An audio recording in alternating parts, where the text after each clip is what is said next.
Oras sa DYWS, alas 12:02. Super Fast Anthony Inzo sa Super Radio.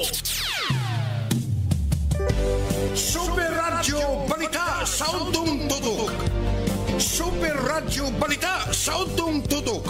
Tunumanon sa labas ng mga balita dini sa ato uban sa mga Super Radio reporters. Mabati usab ninyo dinhi ang labing uwahing mga pangitabo sa bisan diing suok sa nasod pinagi sa mga provincial reports. Super Radio Balita sa Untong Tutok. Ug karon aniya ang tibuok pwersa sa DYW's News and Public Affairs.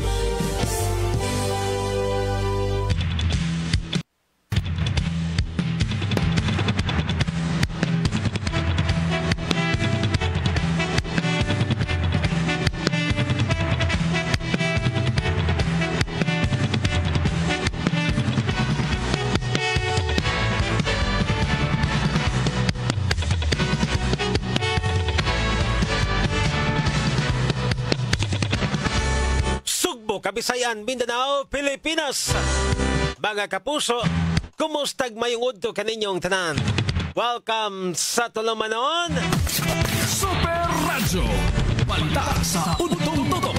Ako yung kapuso, Super Fast Anthony Inzo sa Super Radio. ako yung mahatod sa luhang tudling og sa detalye sa itong mga balita.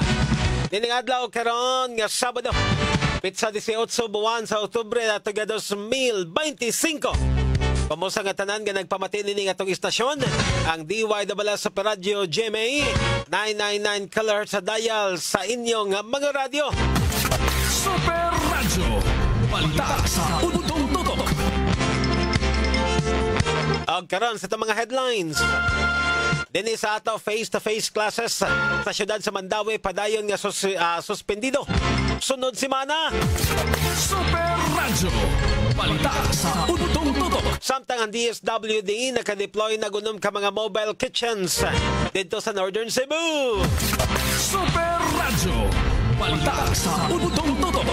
7,700 ka mga senior citizens sa syudad sa Sugbo kansang financial assistance na dilatar. Makadawat na sa mga ayuda karong sa Oktubre 25. Super Radio Balita sa Untong Tutok. Mga balitas kauluhan, 243.22 bilyones ka pesos nga mga unprogrammed appropriations iaprubahan sa Kamara. Super Radio Balita sa Untong Tutok. Samtang negosyante nga si atong ang mihangyo sa DOJ nga balik sa CIDG ang investigasyon siyang kaso kabahin sa mga missing sabongeros. Super Radio Balita sa Untong Tutok. Bakit ang ulahang tudling sa itong mga balita? Detalye nini usunod uman lamang sa pipila ka mga pahinumdum. At ang oras Super Radio Balita sa Untong Tutok.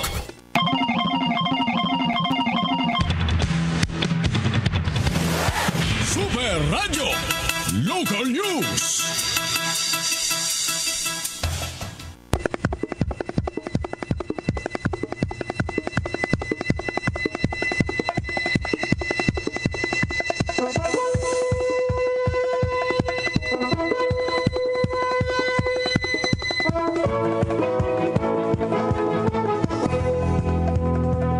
Alas 12:09 na sa itong kautuhon. Ako gyapon si Superfast Anthony Inzo. O karon sa detalye na sa itong mga balita. Dini sa ato pabilin nga suspendido ang face-to-face classes sa mga pampubliko o pribadong tunghaan sa syudad sa Mandawi gikan sa Oktubre 20 dato na sa 24 o hangtod sa dugang mga pahibaw. Suspendido ang klase sa tanan nga mga level. Din giawhag ni Mayor Junque Awano ang mga tunghaan nga mopatuman lang sa asynchronous o synchronous nga paagi sa klase. Dugang ni Wano nga wala lang unay physical nga klase aron sa paghatag usab og kahigayunan ngadto sa mga tinunan. Ingon man sila mga pamilya sa pag-iway sa trauma o kabalaka kay ilang na sinati human sa sunod-sunod nga na sinati nga pagtayog. Subay nini awhag sa mayor ngadto sa mga Mandawihanon nga magpabiling alerto kanunay sa mga hulga sa kalamidad. Super Radio Balita sa Untong Tutok. Alas 12:10 na. Samtang mo kabat na sunom ka mga mobile kitchens ang gideploy sa Department of Social Welfare and Development ko DSWD dito sa Northern Cebu. Hinimagitugan ni DSWD Secretary Rex Gatchalian kinsa miduaw sa Northern Cebu kagahapon kauban si Presidente Ferdinand Bongbong Marcos Jr. Nasayran nga mikabat na sa 1,227 ka mga pamilya ang napektuhan sa 6.9 magnitude nga linog datong September 30. Ang mas nipili usab nga mopuyo sa mga tent city tungod sa kahadlok nga nagpadayon ang nasinati nila nga mga aftershocks. Ang mga tent cities na himutang sa syudad sa Bugo ingon man sa lungsod sa San Remigio. Ang mga mobile kitchens gigamit aron didto magluto og mga pagkaon alang sa mga residente nga kasamtangang gipahiluna sa tent cities. Super Radyo. Balita sa Untong Tutok. Super Radio Reports. Alas 12:11 sa tungaon ng Super Radio Report. Miabot na og sobra sa 400 ka mga classrooms ang totally damaged tungod sa kusog nga linog dito sa Northern Cebu. Lloyd Suarez sa Super Radyo. Yes, Super Lloyd, pasok! Base sa pinagkawahing lista sa Kapitulyo sa PDRRMO, ning abutanan og 438 ka mga lawak sa ringan or mga classrooms ang kanang guba gyud totally damaged. Sa Bugo City, dunay 146 ka mga classrooms ang totally damaged. 143 sa San Remigio, 24 sa Daan Bantayan, 47 sa Taboylan, 11 sa Midilien, Santa Fe, 12 sa Bantayan, samtang sa Madrid na po, Tabugon 32, 11 sa Bourbon. Samtang sa mga listahan sa mga classrooms with major damages, niabot og 845 tanan. Sa Bugo City nga dunay major damages ng mga classrooms 281, San Remigio 203, 136 sa Daan Bantayan, 16 sa Taboylan, 29 sa Midilien, 8 sa Santa Fe, 18 sa Bantayan, sa Madridijos dunay 7, 119 sa Tabugon, samtang sa Bourbon dunay 28. Kini si Lloyd Suarez sa Jimmy Super Radio DYSS, dapat totoo. Super Radyo. Balita sa Untong Tutok. Daghang salamat, Super Lloyd. At ang oras, alas 12:13 na. Samtang gihangyo sa Cebu Port Authority kon CPA ang Mines and Geosciences Bureau kon MGB7 sa paghimo og geological site scoping sa mga pantalan sa Northern Cebu kanapektuhan sa magnitude 6.9 nga linog datong September 30. Si CPA General Manager Kit Comendador nagkanayon katinguha sa assessment mao ang pagsiguro nga ang ilang himuong rehabilitasyon sa mga napektuhan nga mga pantalan dunay giya sa mga scientific data o expert evaluation alang nas kaluwasan sa mga pasahero o sa mga port users. Suma ni Komendador nga gusto usab nila nga mahibawan kung ang lokasyon sa mga pantalan luwas ba alang sa long-term use. Subay nini hangyo sa CPA nga mohimo gilayon og technical o assistance gadto sa mga pantalan pinagi sa MGB7 aron sa pag-evaluate sa existing nga mga site conditions sa mga pantalan pagtino sa mga geological threats sama sa soil liquefaction o liquefaction o subsidence. Ingon man ang pagrekomendar sa husto nga mitigation nga mga measures nga paggahimuon. Super Radyo. Balita sa Untong Tutok. Super Radio Reports. Dugang report gikas nga mga kaubanan karong mga orasa. Diay 7,700 ka mga senior citizen sa syudad sa Sugbo kansang financial assistance na dilatar. Makadawat na sa maong ayuda karong Oktubre 25. Alan Mahal sa Super Radyo. Yes, Super Alan, pasok! mga senior citizens nga nagpaabot ka madawat nila ang ilang pinarasasas ang gikan sa Cebu City Government ang gihikay na karon kini umabot pizza 25 mudawat ang dili minus ka pinsa City Mill ka mga senior citizens nga nagpaabot mi kalabigitan ni gumikan nausab na matud pa ang ordinansa mi kalabigitan ini din 2013 paubos aga cut off kay gihimo nini sa Cebu City Government aban giusab kini sa 2024 hinungdan matud pa makadawat ang kapin na City Mill ka mga senior citizens nga taon-taon nga nagpaabot nga ilang madawat ang nasgutan nga financial assistance si Vice Mayor Tomas Osmeña mao mismo ang nangusog bigitan ini pinagi sa pagpatuman sa nasgutan nga amendment sa nasgutan nga ordinansa. Ako si Aramahayt sa Jamie Super Radio DYWS dapat to. Super Radio, balita sa Udtong Tutok. Daghang salamat Super Alan sa imong report samtang di ay mga delegates sa Batang Pinoy sa Mandaue i-send off na sa mga officials.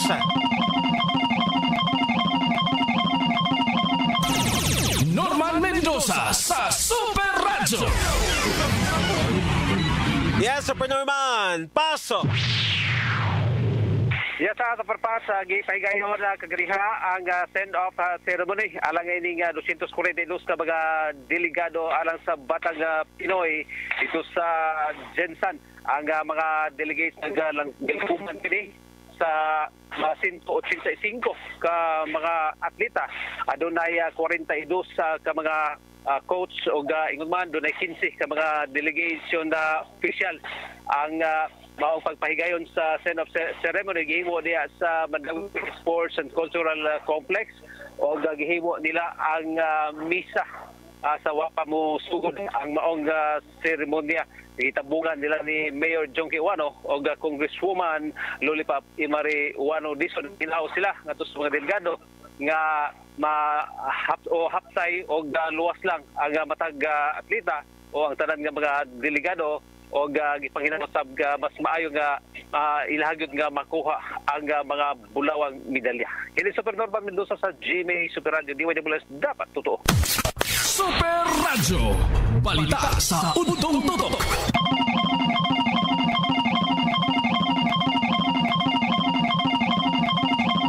Daghang salamat sa Norman Mendoza sa imong report samtang sa pikas nga bahin. Senator Bam Aquino nanawagan nga padakan pa ang PhilHealth o klarohon ang zero balance billing gadtos mga tambalanan. Atong paminawan kompletong detalye sa mga balita pinagi ni Super John Kim Bote. Super John Kim, pasok! Giauhag ni Senator Bam Aquino ang Department of Health kon DOH nga ipatuman ang mas dako nga coverage sa bayronon nga abagahon sa PhilHealth or Philippine Health Insurance Corporation sa mga tambalanan. Gawas pa niya na ihasab giauhag ang DOH nga mopagawas og listahan sa mga hospital nga nagtanyag sab og zero balance billing. Matud pa ni Senator Bam Aquino nga mausay Committee on Finance nga adunay kakuwang sa paghatag og impormasyon may labot sa zero balance billing. Dugang pa sa senador nga kinahanglan nga klaro og dali kining masabtan sa publiko ang mga pamaagi para makabenepisyo sa baong programa. Dugang pa ni Senator Bam Aquino nga dili epektibo ang kasamtangan nga sistema para sa mga pasyente nga nanginahanglan og tabang medikal. Alang kang Aquino nga dapat ang dili lang kadtong mga naikaila mao'y makadawat sa mga benepisyo or mga serbisyong medikal gikan sa gobyerno. Kinahanglan nga kung Pinoy ka, makakuha ka sa serbisyo. Kini si John Kim Bote sa GMA Super Radio DYWS dapat totoo.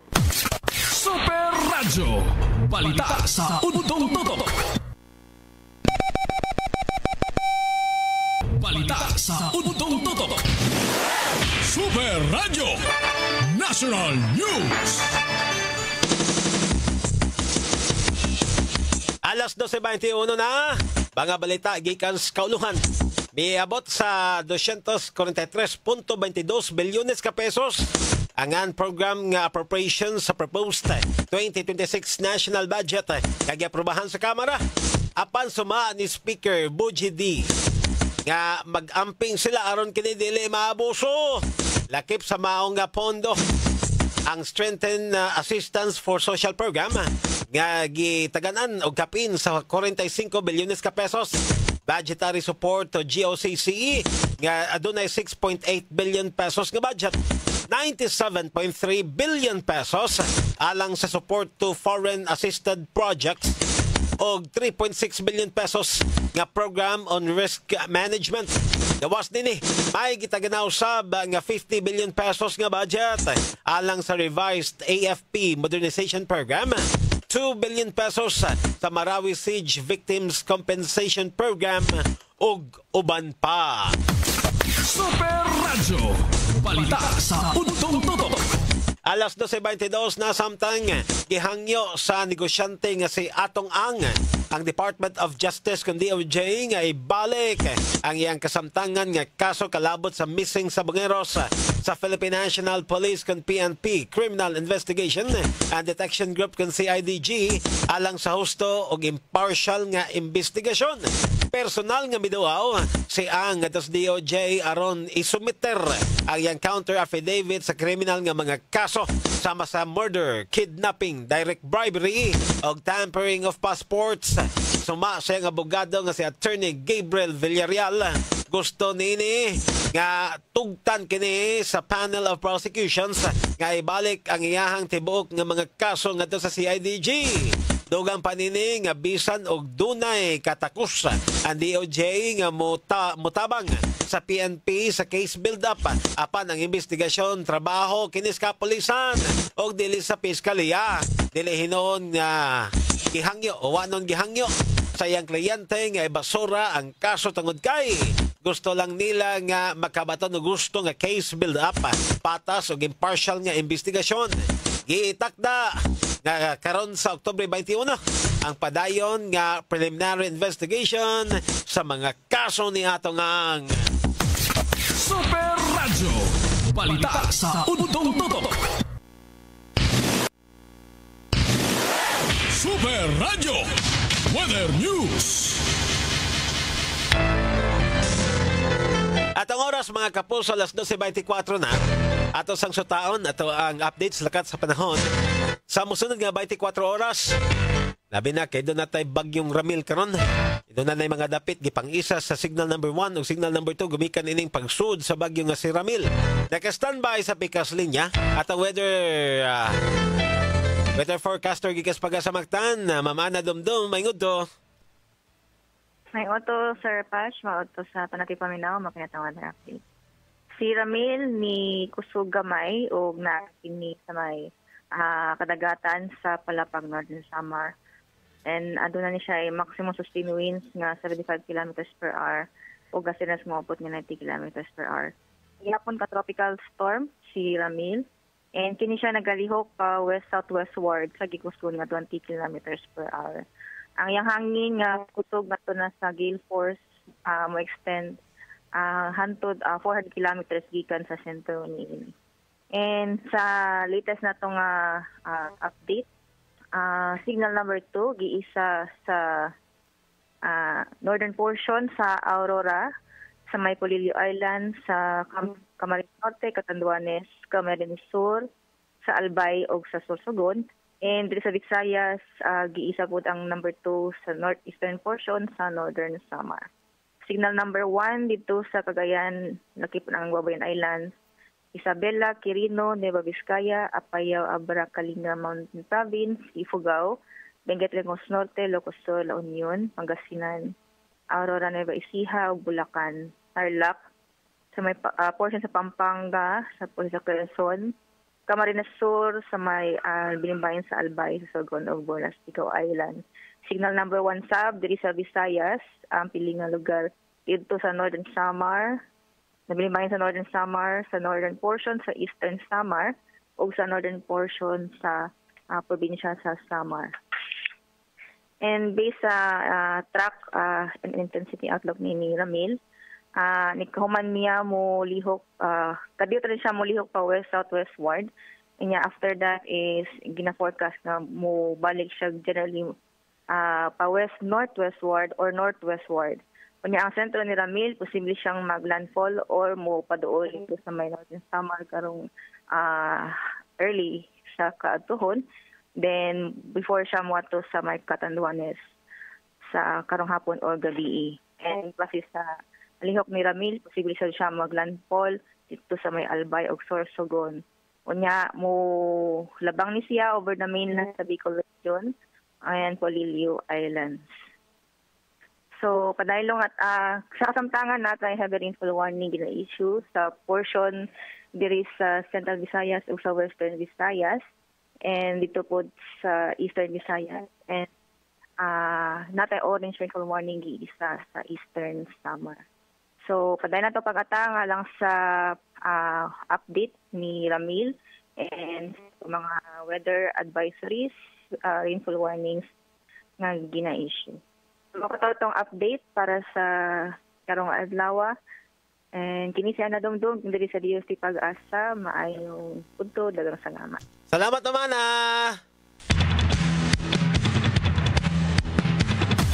Super Radyo, balita sa Udtong Tutok. Ang report gikan sa Pag-asa Mactan pinagi na na dumdum kay hingpit nga nitapos karon sa tong tulumanon.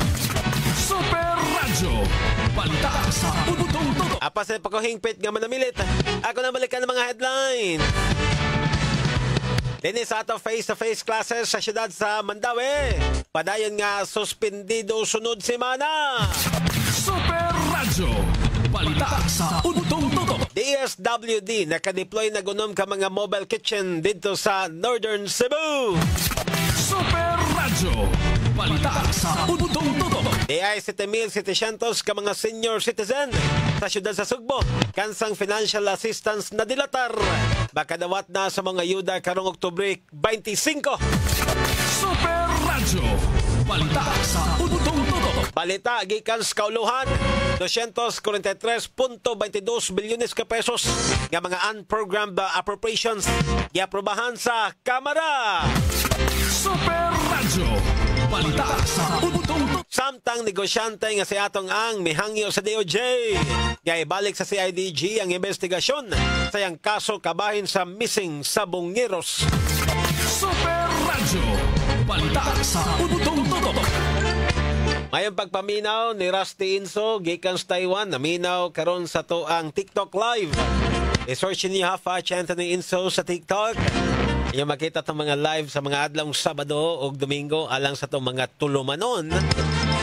Samtang maayong nga pagpaminaw sa mga takang Alma Badina Sanchez gikan sa Campo Tao Kilids Barangay Hall. God bless always naminaw sa kanunay. O niya mayong nga pagpaminaw po nga to kang Romulo Honoredes. Good afternoon diyan nimo Sir Romulo. Wait tayo, ikong oras ug panahon sa nga lang sa kinatibukang pwersa sa DYWS Super Radio GMA. Pinagi sa to ang Master Control Engineer Donamia Carlos Ed, sa tong transmitter site Alan Haka, sa tong Program Director Algina Bakita, Station Manager Kit Matos Cortez. Ako na lang inyong kapuso sa Superfatch Anthony Inso. Panamilit niya kaniyong pinagis pengon dalago ng Diyos mayong udto Pilipinas. Dapat totoo. Inyong nabati ang Super Radio Balita sa Udtong Tutok.